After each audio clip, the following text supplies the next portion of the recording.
everyone, and welcome to Chat with Nene Alice. If this is your first time tuning in to Chat with Nene Alice, don't forget to like, don't forget to subscribe, and don't forget to send in your comments.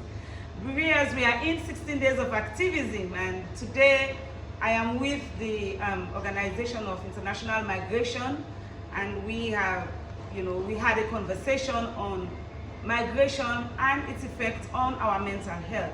And we are here with the head of OIM in Sierra Leone, representative from the Mental Health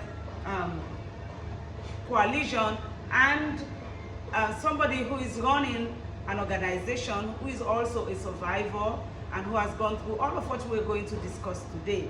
So I want to welcome you to today's session, and I will ask my panelists to introduce themselves, and then we can take the conversation from there. Firstly, I want to ask Christos to introduce himself to our viewers.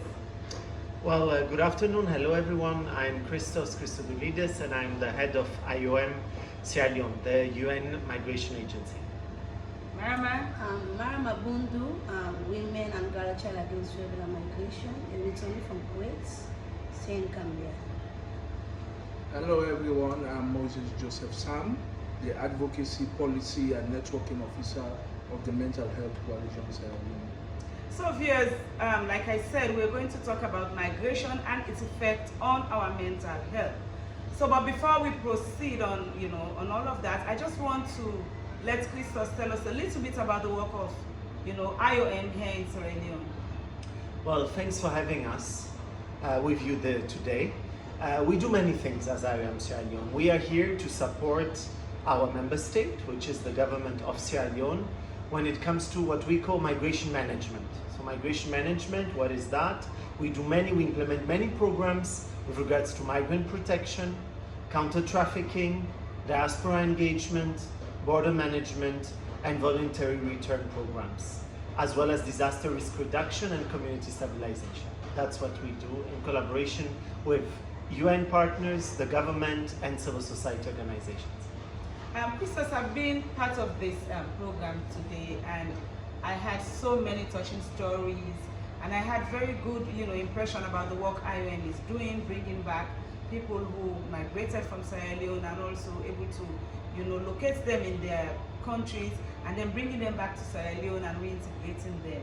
How have that been for you as an organization in Sierra Leone? The voluntary return program is the biggest program we have in our mission here in Sierra Leone. We've been here in Sierra Leone for over 20 years, and for the past 20 years it has been one of the biggest programs we implement. So what does it entail? We do support stranded migrants, Sierra Leoneans who are blocked or in a very difficult situation abroad without proper documentation, who are facing very difficult situations, who might have been victim of exploitation or trafficking. So this is the kind of people we are targeting with our voluntary return program. For your information, Sierra Leone is amongst the top 5 countries of origin in West and Central Africa. We're talking more or less about 2,000 people returning on a voluntary base back to their country of origin, which is the Republic of Sierra Leone. Okay. So, Marama, I was in the meeting and I had you share your story. It was a very touching story. Do you want to let viewers know just a summary of your story so that viewers can relate with you at this point? Yes, yes, I will. I'm Mariama from Kuwait, a Leone.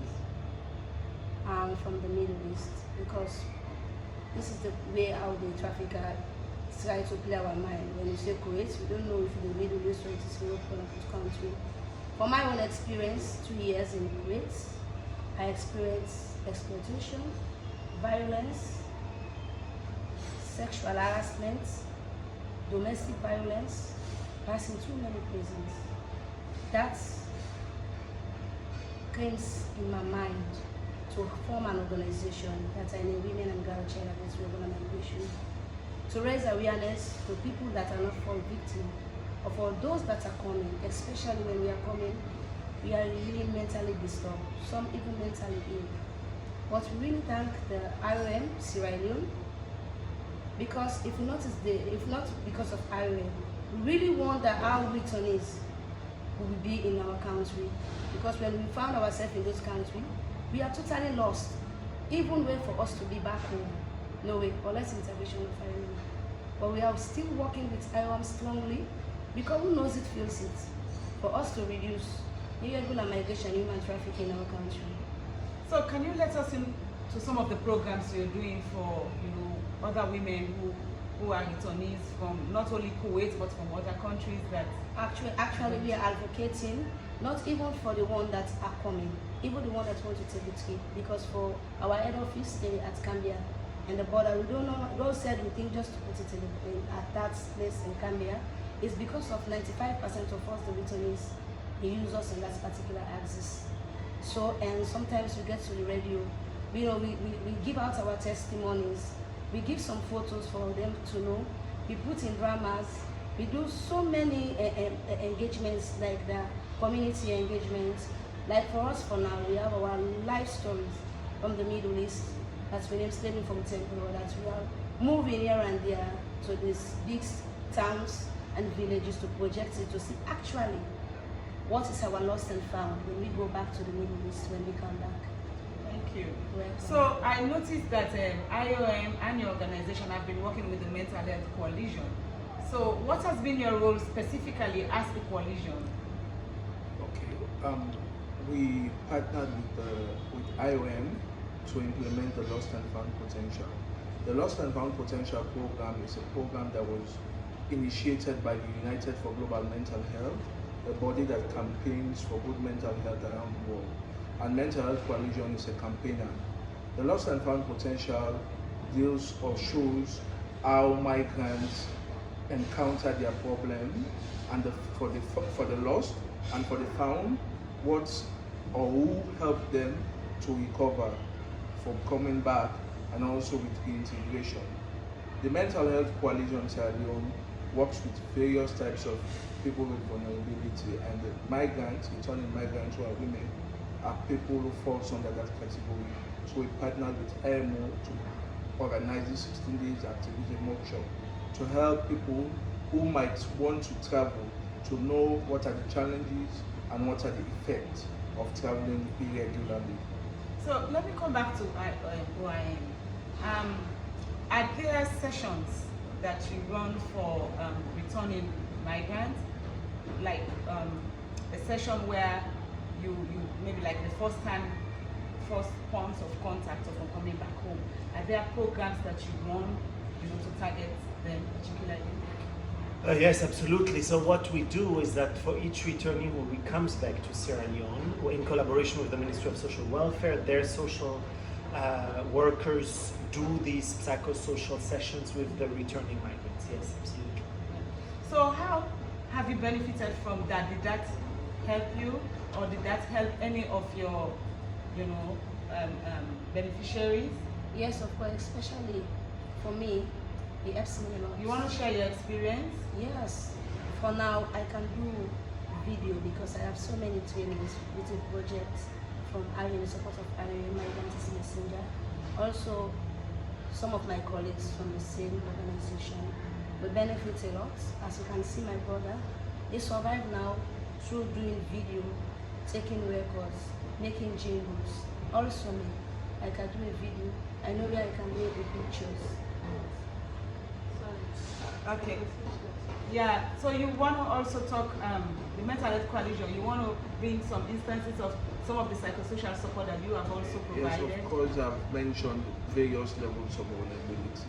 The Mental Health Coalition, our key focus is to give psychosocial support to people with lived experience of mental health and mental illnesses.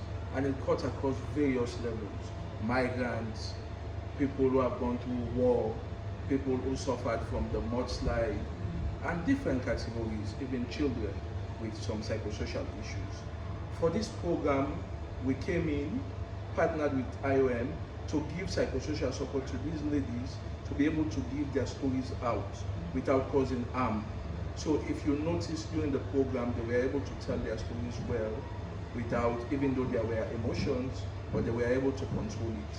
So I'm going to use this platform to advocate to other UN agencies to copy IOM as an organization, to have some psychosocial component in everything we do, more especially when it comes to dealing with people with vulnerability. we have to give them some psychosocial support. And psychosocial support is not one prong approach. It takes time for you to be able to reach into the souls of those who are survivors of various forms of abuse, more especially people that have suffered from LGBT. So the coalition is pushing towards having more psychosocial support for them. We have the technical expertise. We have other organizations that are registered with us that have this technical expertise to give out psychosocial support. We also have the mental health nurses who can give out some medication if there is a need for one. But when it comes to talking therapies, mental health coalition is well known in the Ministry of Health and Sanitation and the Ministry of Social Welfare. So we are calling on other NGOs and other partners to contact us. We are at 17 Bad Street, Brookfield for psychosocial support. Okay, so as we close, I just want to come back to you, Christos, to ask you, we've heard about negative stories about migration. Are there any positive stories when it comes to migration?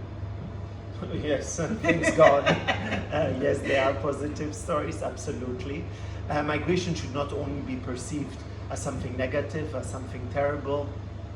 We're talking about human beings, human desires, human dreams, aspirations.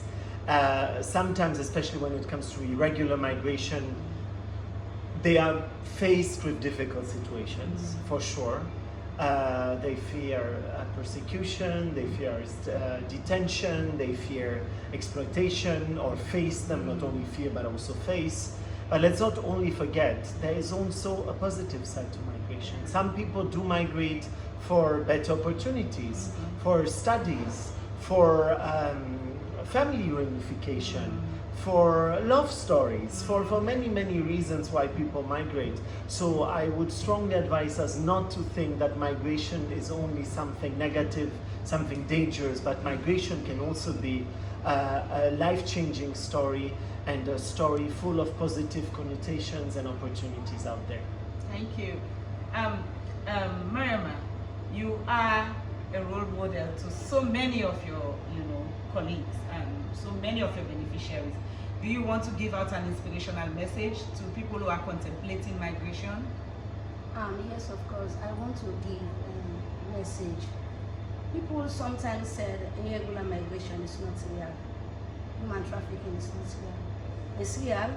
I am a victim because I traveled to regular roads, so I suffered. So I'm advising that people to take that is real and it's very real. Every day, even though we are saying our stories, some people are still trying. So if you want to take the trip, you want to travel, make sure you use the right route. Know where you are going, where you are coming from, what are you going for. That's it. So Mental Health Coalition, is there anything you want to say as the last word? Yes, I just want to say that others, young women who are out there, should learn from the story of Mariam and others who have traveled. Yes. And they have come back.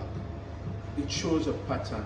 It gives a way of how people migrate irregularly, because it's the irregular part of migration that is bad. So when it becomes irregular, it is bad. So we should learn from it as young people, and we should avoid all these agents who are coming with all their stuff, lying stuff to help to get you to travel. And also I want to say to the government of Sierra Leone, we have very good laws and policies, especially with migration. I'm calling on the government of Sierra Leone for we to be more stringent with the implementation of these laws and policies. Thank you, viewers, for listening to us. We've been talking about migration and mental health, and you've heard stories from Mariama, who has been through that and is very proud now to share her stories. And I want to especially congratulate her for that. I also want to say thank you to OIM and thank you to the Mental Health Coalition. And for viewers, if this is your first time tuning in to Chat with Nene Alice, don't forget to like, don't forget to subscribe, and don't forget to send in your comments. Thank you and have a pleasant day. Bye.